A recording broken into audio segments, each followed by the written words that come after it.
Bonjour, je m'appelle Isabelle Tardif, je suis organisatrice communautaire au CIUS de l'Estrichu pour le secteur La Pommeraye.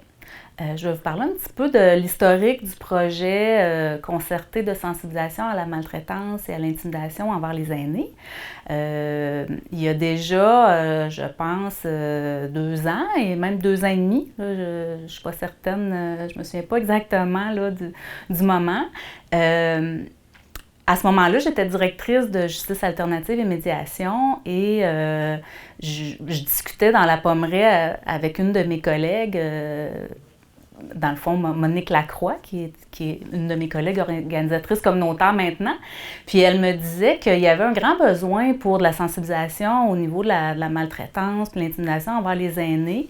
Il n'y avait pas vraiment d'organisme qui faisait ça. Puis elle m'avait dit, mais vous autres, à Justice Alternative, vous faites des trucs sur l'intimidation envers les jeunes, vous avez un service de médiation. Il me semble que vous seriez bien placé pour développer ce projet-là. Je ne sais pas si ça vous tente. Je pourrais vous aider à aller chercher une subvention pour ça.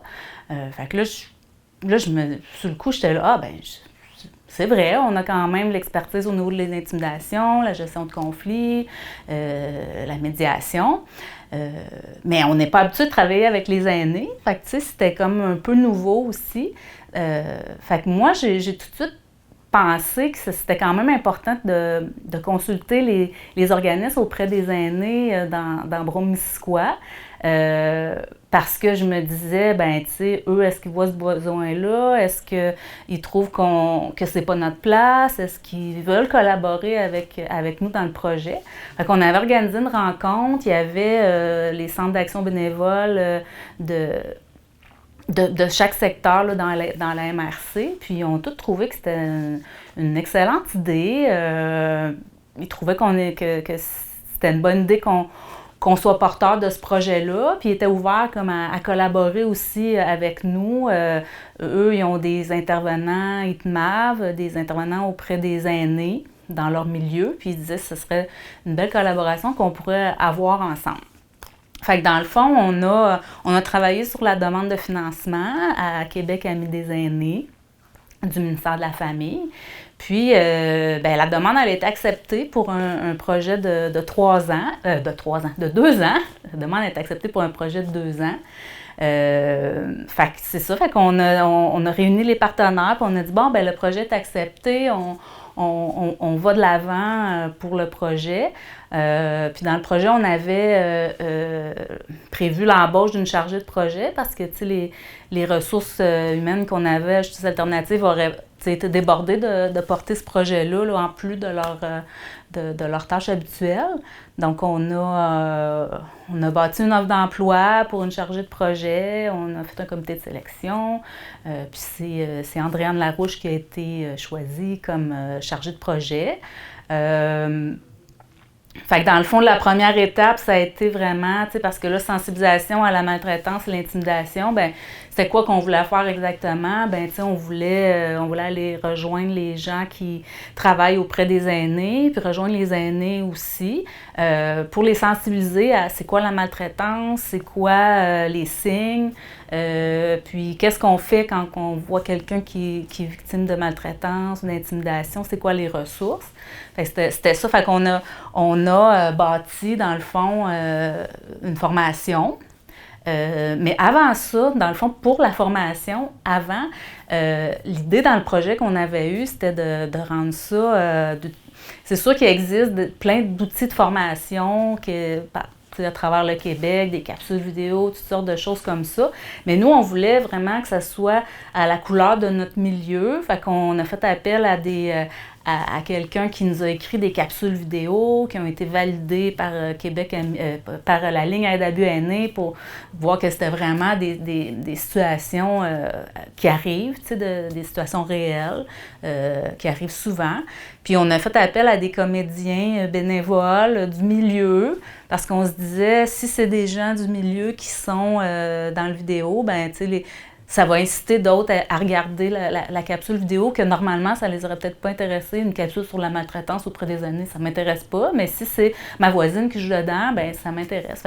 Fait qu'il y a eu quand même une bonne partie là, du début du projet qui était de bâtir les capsules, puis en même temps de bâtir la formation. Puis quand la formation a été quand même... Puis la formation, je dois dire aussi, oui, c'était la chargée de projet qui travaillait dessus, mais tu sais, les intervenants de la justice alternative médiation étaient au courant, pouvaient apporter leurs idées. Puis on le faisait aussi avec les ITMAV qui collaboraient à développer la formation, parce que ce qu'on voulait faire, c'était quand, par exemple, la formation se donnait dans la région de Bedford, bien, on voulait que, oui, il y ait la chargée de projet, mais qu'il y ait l'intervenante de Bedford qui est significative dans le milieu, qui peut... puis qu'elle, après, parce que le projet était sur 2 ans, fait qu'après le 2 ans, bien, notre chargée de projet n'était plus là, mais les intervenants sur le terrain, ils étaient encore là. Ils avaient l'expertise, puis ils pouvaient continuer de donner la formation. Puis, on a tout de suite pensé à une version bilingue, puis les capsules ont été faites bilingues aussi, parce que Bromissiquoi, il y a quand même une bonne portion de la population qui est anglophone, et auprès des aînés, les aînés aussi sont encore plus, une plus grande proportion d'anglophones chez les aînés. Fait que c'est ça, quand la formation a été prête, on a fait même un groupe test pour l'essayer, la formation, voir est-ce que ça marche. On a recueilli des commentaires, on l'a réajusté. Puis par la suite, il y a eu toutes les démarches auprès des organismes, des municipalités, de tous les milieux pour organiser des formations. Puis à ce moment-là, moi, j'ai changé de poste. Je suis devenue organisatrice communautaire au CLSC, mais j'ai continué d'être impliquée dans le dossier parce que je le connaissais. J'avais monté le projet, puis j'étais en lien dans mon travail avec ces organismes-là. Fait que j'ai continué de suivre ça. Puis, dans le fond, c'est vraiment intéressant de voir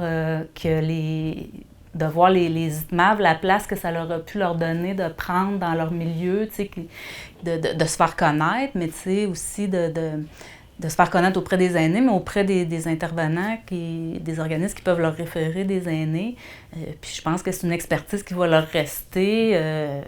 Puis là, ben, il y a plein d'autres choses dans le projet là, que peut-être pas moi qui vais expliquer, parce que je le regarde plus maintenant d'un peu plus loin, mais je vois que ça a permis aussi à l'organisme de renforcer. L'organisme avait déjà son expertise au niveau de la médiation, de la gestion de conflits, mais ça a permis de prendre sa place dans ce créneau-là, puis les gens reconnaissaient et reconnaissent encore plus l'expertise dans ce domaine-là. En fait, à un moment donné, dans le projet allait bon train. Les formations, dans le secteur de Bromissiquoi, il y en avait eu beaucoup. Puis là, à un moment donné, avec la chargée de projet, avec l'organisme, on en est venu à l'idée que l'organisme dessert aussi Haute-Yamaska. Fait que pourquoi pas l'offrir, dans le fond, sur tout le territoire. Au départ, on n'avait pas inclus Haute-Yamaska dans le projet parce que, c'était vraiment venu plus d'un besoin qui avait été observé dans Bromissiquoi. Mais, puis, le temps de recueillir les partenariats, ça avait été, ça s'était fait rapidement dans Bromissiquoi. Dans Haute-Yamaska, on n'avait pas eu le temps avant le dépôt du projet, donc on les avait pas inclus au départ. Mais par la suite, c'est ça. Il y a des gens qui en entendaient parler, qui disaient « Hey, il y a ça à Bromissiquoi, pourquoi que nous autres on l'a pas? » Il y a des organismes qui faisaient des demandes. Fait que, ça a été assez logique, puis de rapidement l'étendre à Haute-Yamaska. Fait que toutes les mêmes démarches ont été faites, approcher les milieux. Puis, ce qui est intéressant aussi, c'est que dans ce cadre-là, même si, comme dans Bromissiquoi, il y a 21 petites municipalités, même si pas toutes les municipalités ont organisé une activité, mais ils ont toutes été sensibilisées, via la chargée de projet. Andréane, elle a rencontré tous les conseillers municipaux qui s'occupent de ce dossier-là. Fait que, c'est vraiment intéressant de voir les municipalités qui sont au courant et qui prennent soin de leurs aînés. Plusieurs sont des municipalités qui ont le statut ou l'accréditation municipalité a mis des aînés, ben tu sais, ça leur a permis de le concrétiser puis de s'ouvrir à ça. Fait que, puis dans le cadre du projet aussi, il y a eu des formations, mais il y a eu beaucoup de kiosques auxquels Andréane a participé, ou des fois il y avait aussi Luc qui était là pour le service de médiation pour faire connaître ce service-là. Puis, tu sais, les gens voyaient tout de suite le lien. Moi, au départ, ma peur, au début, c'était les gens vont-tu trouver qu'on n'a pas rapport dans ce dossier-là? Puis au contraire, les gens trouvaient ça tellement que ça allait de soi.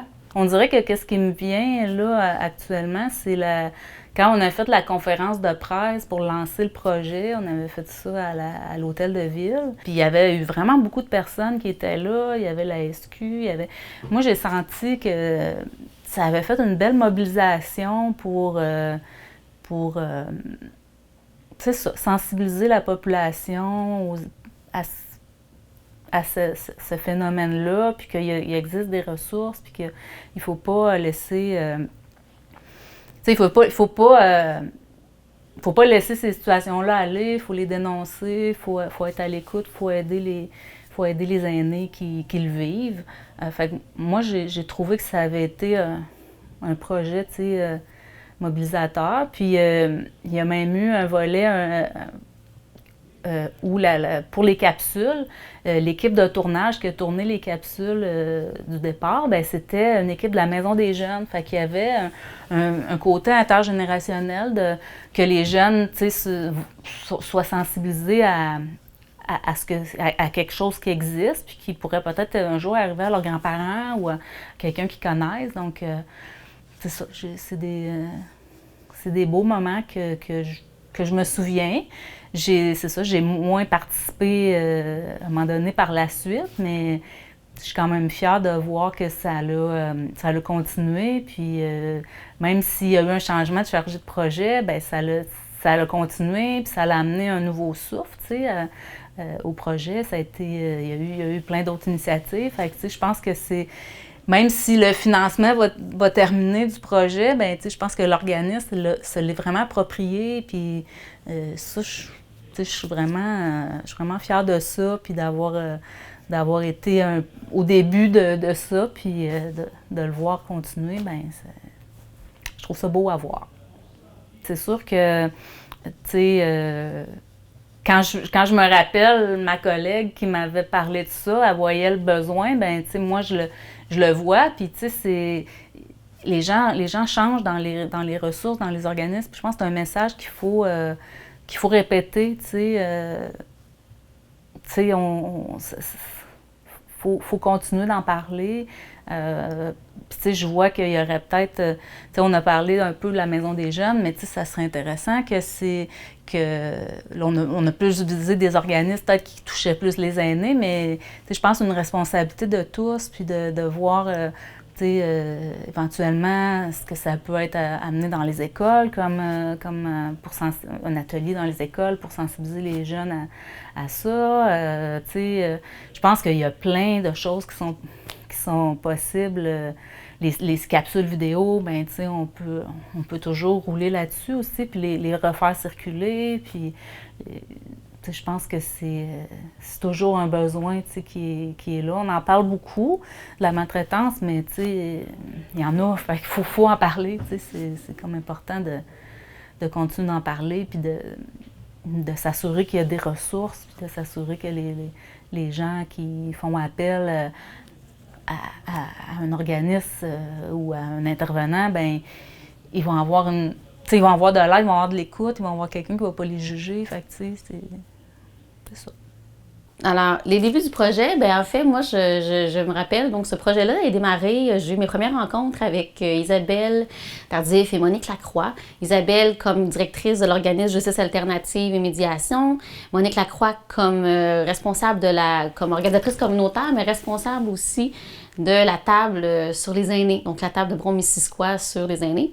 C'est vraiment ces deux personnes-là avec lesquelles j'ai commencé à travailler. Puis rapidement, je me rappelle aussi de ma première rencontre avec les centres d'action bénévole, donc l'espèce de comité de travail pour le projet, donc qui réunissait autour de la table, moi comme chargée de projet, Monique comme OC, Isabelle comme directrice générale, mais il y avait aussi autour de la table tous les autres partenaires intéressés et c'était évidemment les ITMAV, donc les travailleurs de milieu aîné et les centres d'action bénévole.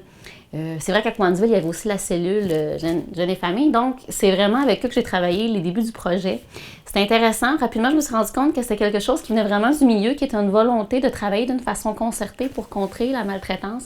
Moi, ce qui venait me chercher, c'est qu'on en parle. Évidemment, Québec a mis beaucoup de l'avant cette sensibilisation à la maltraitance avec les campagnes de sensibilisation, avec les projets CADA. Donc, on se rendait vraiment compte que c'était un besoin. Donc, travailler avec tous ces gens-là, les centres d'action bénévole qui travaillent beaucoup auprès des aînés, une clientèle très à risque, c'était pour moi très pertinent.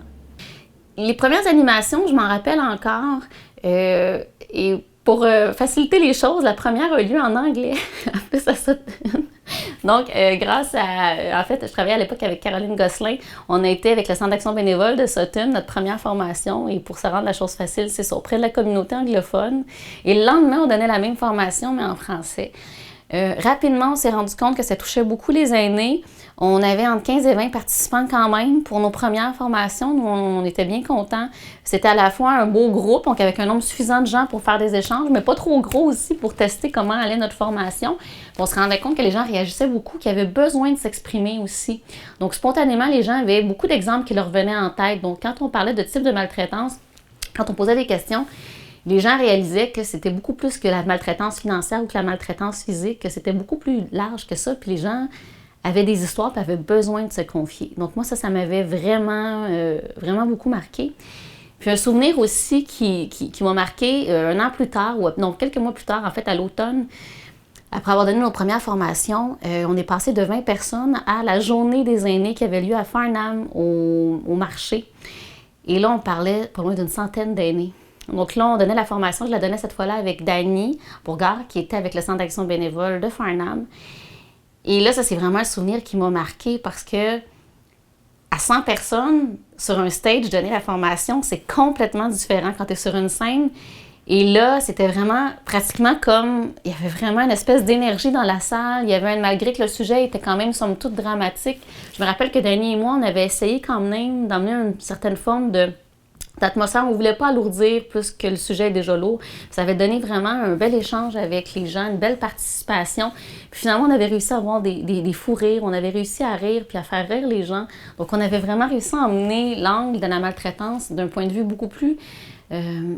faut vraiment aller parler avec cette foule-là qui était 100 personnes, ce qui était beaucoup plus que nos formations habituelles où on était entre 20 et 30. Ça, c'est vraiment un souvenir qui m'a marqué. Puis les gens étaient venus m'en parler après, de voir comment on avait réussi à faire passer notre message sans être trop dramatique, mais d'être capable de communiquer avec les gens. Ça avait beaucoup marqué. Puis je me rappelle que les gens m'en avaient parlé après.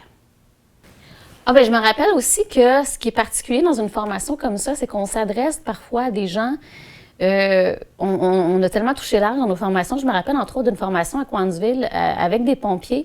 Puis c'est sûr que ces gens-là, qui n'étaient pas aînés, ça a été une autre façon d'aborder la question. Fallait les accrocher d'une autre façon. Puis eux, c'était vraiment pour être capable d'intervenir parce qu'on sait que dans plusieurs cas, les pompiers deviennent les éclaireurs, une forme d'éclaireur des gens qui rentrent chez les gens qui peuvent peut-être aider les travailleurs de milieu à repérer les aînés isolés. Mais c'est sûr que parler à un groupe d'aînés qui vivent ces situations-là versus des pompiers qui peut-être n'ont pas encore vécu de situations qui viennent les chercher aussi personnellement que des aînés qui ont des amis dans leur entourage, qui ont vécu des cas de maltraitance, c'est sûr que c'était une approche qui était différente. Il fallait vraiment le voir et l'emmener sous un angle beaucoup plus. Vous pouvez devenir éclaireur, puis ça se peut que vous voyez ça quand vous allez arriver chez les gens. Donc ça, c'était un angle parce qu'on avait beaucoup travaillé jusqu'à maintenant pour être capable de parler aux aînés directement. Puis on s'était rendu compte qu'il fallait aussi adapter à des gens qui peut-être n'avaient pas eu de cas de maltraitance encore autour d'eux, mais qu'il fallait quand même que la chose, qu'ils soient capables de repérer des signes. Ça avait été une formation où vraiment on avait dû s'adapter. La réponse des gens, c'est qu'on faisait tomber beaucoup de préjugés. C'est pas seulement, oui, il y a des aînés isolés, mais c'est pas seulement des aînés vulnérables non plus nécessairement toujours qui est la clientèle. Ça peut arriver à n'importe qui.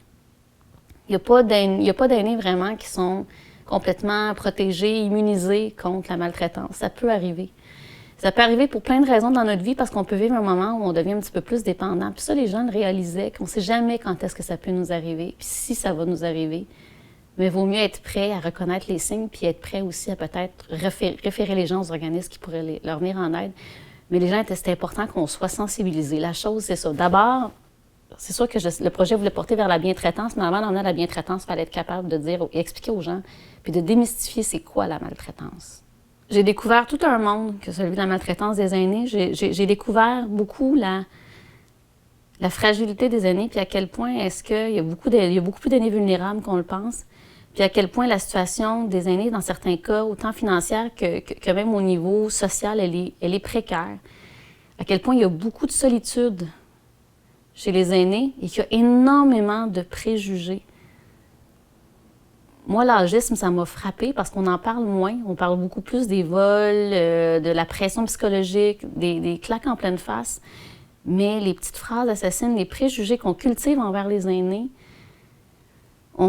ça m'a vraiment frappée. Puis moi, c'est ça que je retiens du projet, à quel point est-ce que ça peut être utile de parler de maltraitance, puis de parler de bientraitance. Puis c'est parce qu'on essaie aussi de créer des ponts entre les générations, surtout, d'emmener vers un volet beaucoup plus intergénérationnel, que c'est important qu'on se parle entre générations, puis qu'on crée des ponts entre les plus jeunes, les plus aînés, pour qu'on arrête de les voir comme vraiment un poids, mais comme vraiment une force grise, puis qui peuvent apporter encore beaucoup à notre société.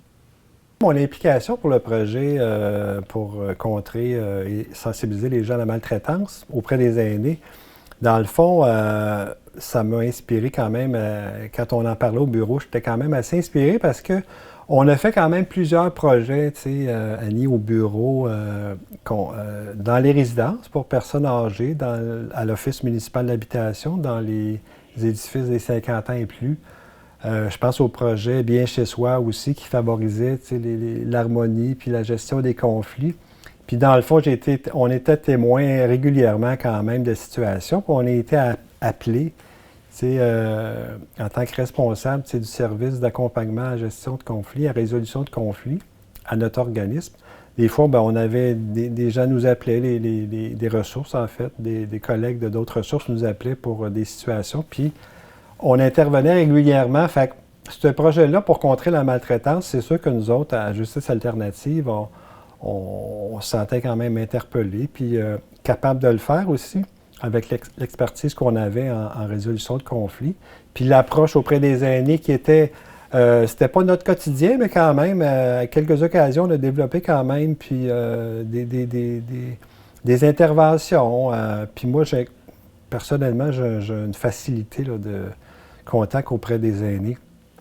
Alors, de fil en aiguille, le projet est arrivé dans nos discussions au bureau. On a parlé en équipe, puis l'implication que j'ai eue, dans le fond, dans le projet comme tel, j'étais co-animateur pour certaines animations.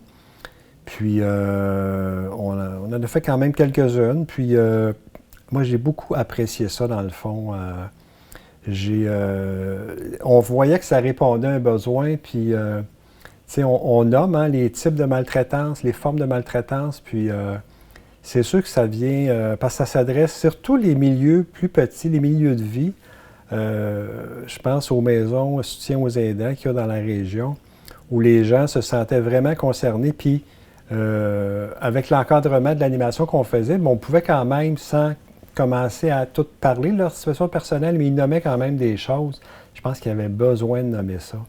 Fait que ça, c'est quelque chose qui m'a frappé, qu'il y avait une facilité aussi à en parler. Puis on voyait que c'est comme si cet atelier-là a permis, ces animations-là, permettaient à ces gens-là de parler de leur situation. Puis on pouvait, à quelques occasions, c'est arrivé une fois, entre autres avec Andréane, quand j'animais, qu'il a fallu discuter avec les gens, avec certaines personnes à la fin pour leur donner un peu de support moral, de conseils, de références peut-être pour des situations qu'ils vivaient avec leurs proches dans des milieux de vie, dans d'autres milieux de vie. Fait que c'est sûr que puis ça allait, je pense, naturellement, je pense à Justice Alternative et médiation. La gestion de conflits, la médiation, le processus de médiation qu'on a mis en place dans la communauté, autant pour les jeunes. Le phénomène de l'intimidation et de la maltraitance, on le voit chez les jeunes, on en parle beaucoup, mais chez les aînés aussi, dans le fond. Ça se passe, les aînés, quand ils se mettent là, sur un cas de quelqu'un, c'est sûr que ça peut être difficile. Fait que, je pense que c'était tout à fait à propos, ce projet-là, dans Brome-Missisquoi. Puis c'est le fun que ça a été développé ici dans Haute-Yamaska.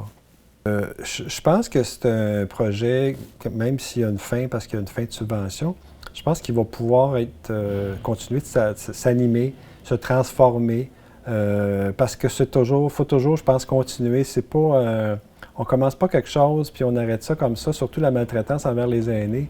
Je pense pas que ça va arrêter. Faut faire des rappels, faut dénoncer, bien sûr, mais il faut accompagner les gens aussi.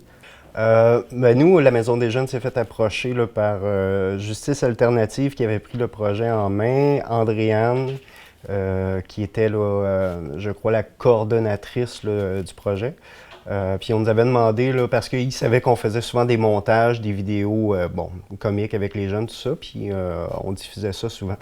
Donc, ils nous ont approchés pour pouvoir filmer, faire le montage des capsules aussi. Puis par la suite, aller filmer aussi là, les formations qui allaient être données là, suite aux capsules. Bien, quand on nous a approchés, au début, on nous a demandé justement ce qui est pour pouvoir filmer, si on avait l'équipement et tout ça. On avait tout ça déjà.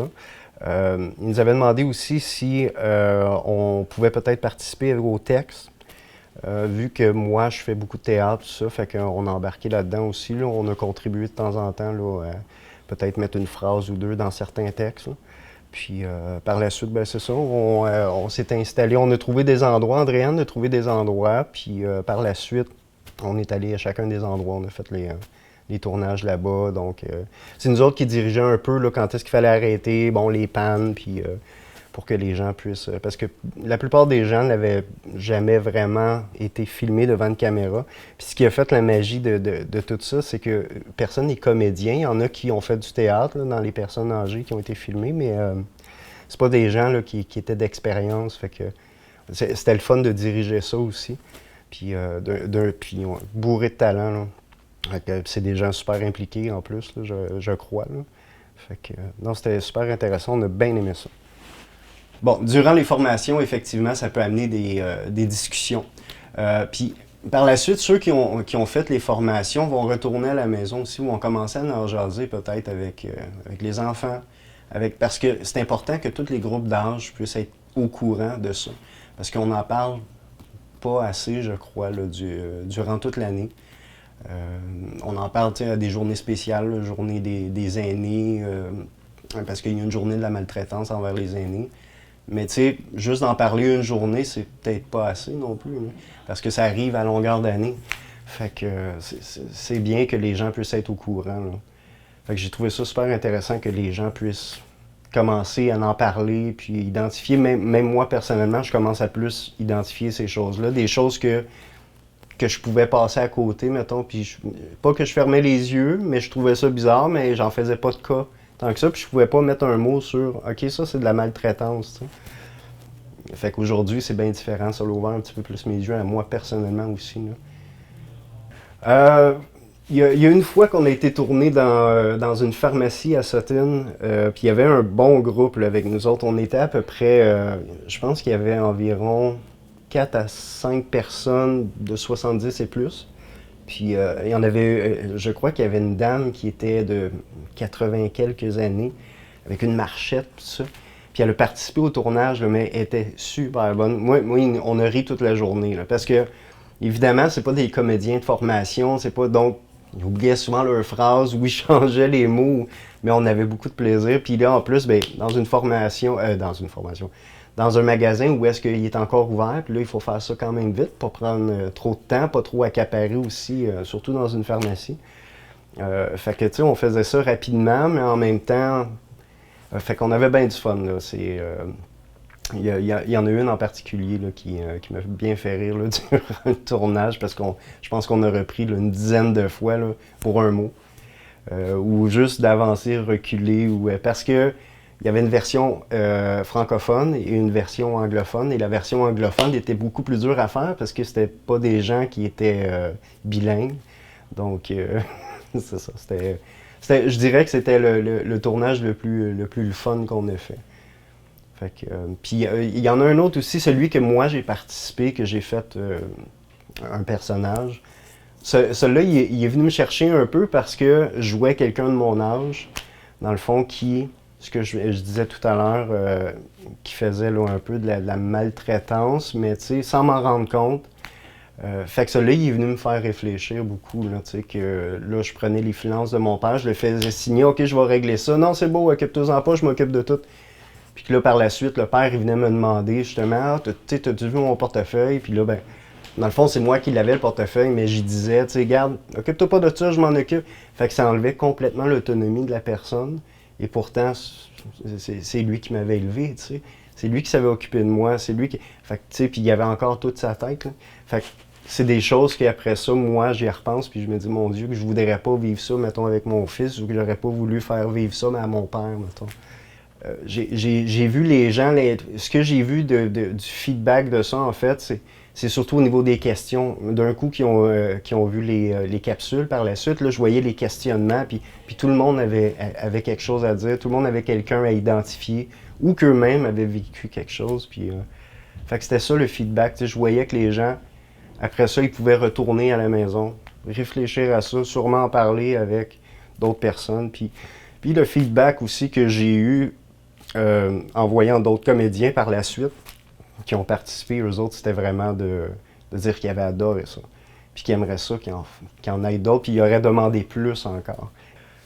Ce qui est super intéressant de ces capsules-là, puis des formations, tout ça, c'est que ça a été créé par la communauté, dans le fond, puis pour la communauté, puis par des gens des travailleurs aussi, là, au niveau de la santé, au niveau du communautaire, évidemment.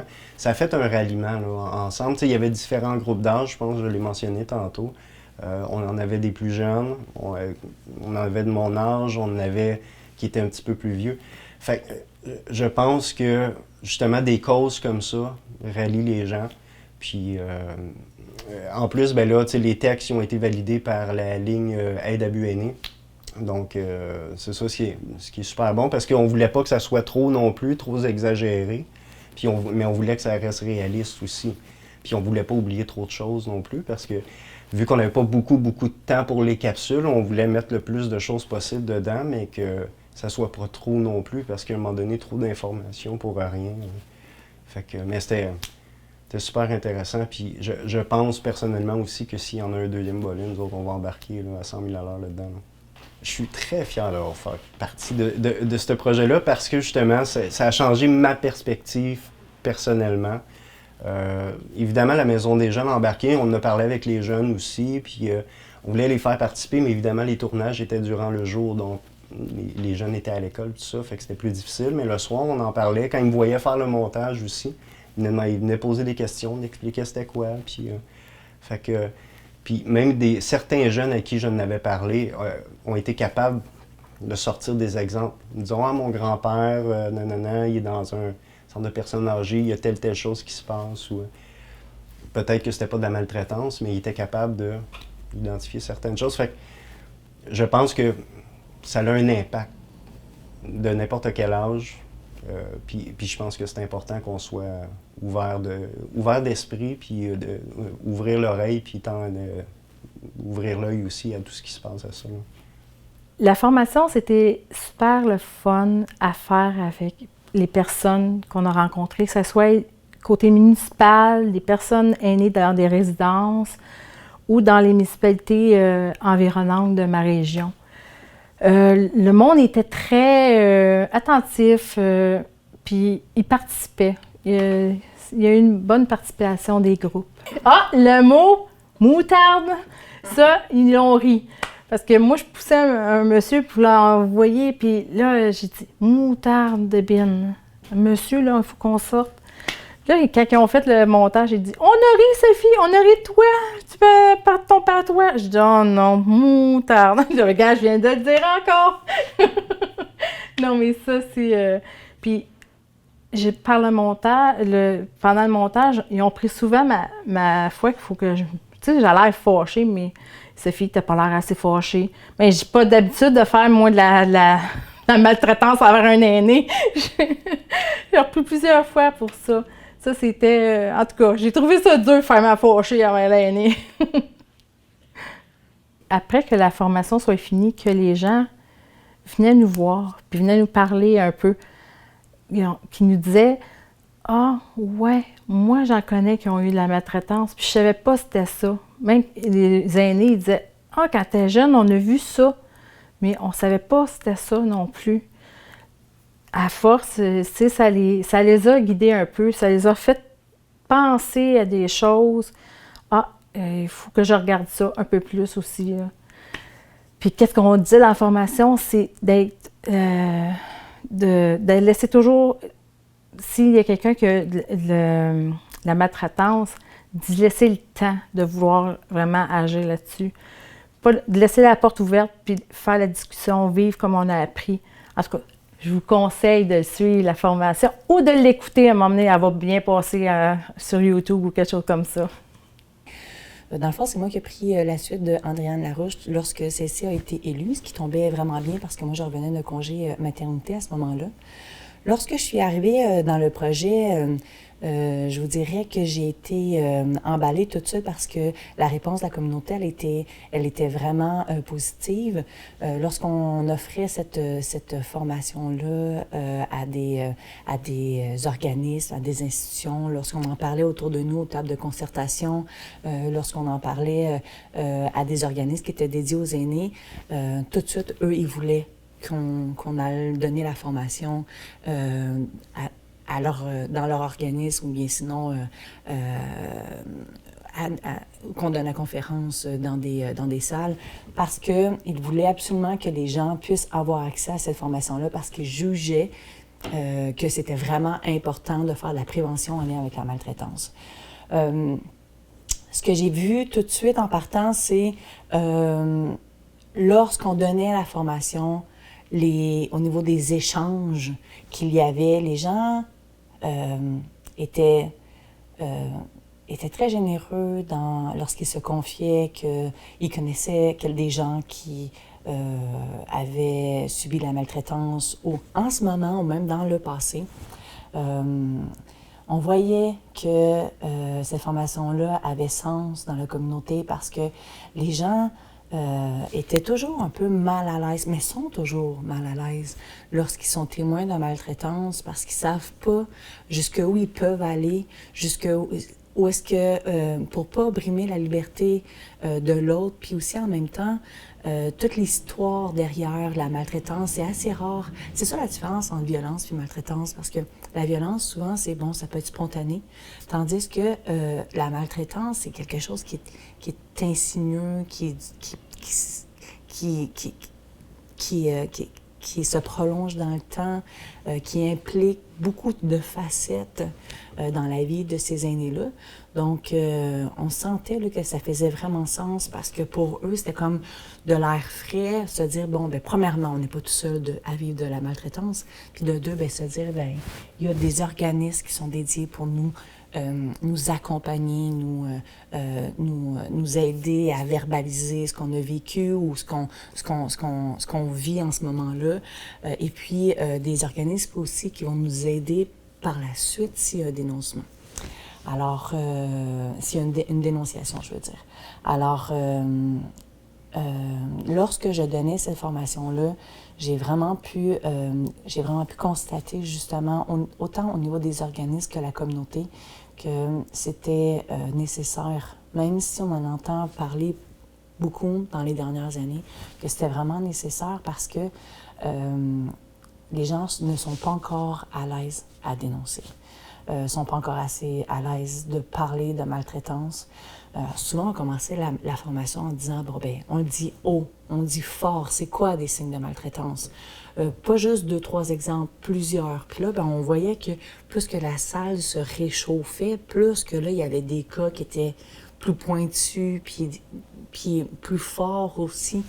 Donc, qu'on sentait que c'était chargé de sens. Donc, ça fait du bien d'en parler aussi. Ça fait du bien pour moi de continuer le travail d'Andréane parce qu'avant mon congé maternité, je travaillais qu'avec le volet des adolescents. Par contre, on a fait beaucoup d'animations dans des résidences, dans des OMH, dans des HLM. On a fait des ateliers de gestion de conflits, d'intimidation, de comment contrôler sa colère avec beaucoup d'organismes dans la communauté. Donc, on avait déjà entendu parler que qu'il y avait la maltraitance en lien avec les aînés sur le territoire. Et puis là, de donner cette formation-là à des organismes et puis à des gens qui pouvaient en vivre, la maltraitance, ça prenait tout son sens. Je peux vraiment dire que je suis particulièrement fière de ces 2 années-là où on a donné la formation sur le territoire de Bromiskwa et Haute-Yamaska parce que la réponse a été vraiment positive, de 1, puis de 2, on a pu vraiment développer on a pu développer notre expertise en lien avec l'aide ou l'accompagnement en situation de conflit, en situation de médiation, en situation de prévention, la maltraitance et l'intimidation envers les aînés, envers cette tranche de clientèle-là, parce que cette formation-là nous a permis d'être vraiment en contact direct. Et puis, on a pu partager des moments forts, des moments drôles, des moments qui étaient éprouvants aussi. Donc, je suis vraiment fière d'avoir donné cette formation-là, puis qu'elle puisse continuer justement qu'elle puisse continuer en lien avec la formation qu'on va donner sur Internet, à être diffusée sur les 2 territoires, dans le fond. Dans le fond, les défis, nous, on est beaucoup tagués jeunes contrevenants.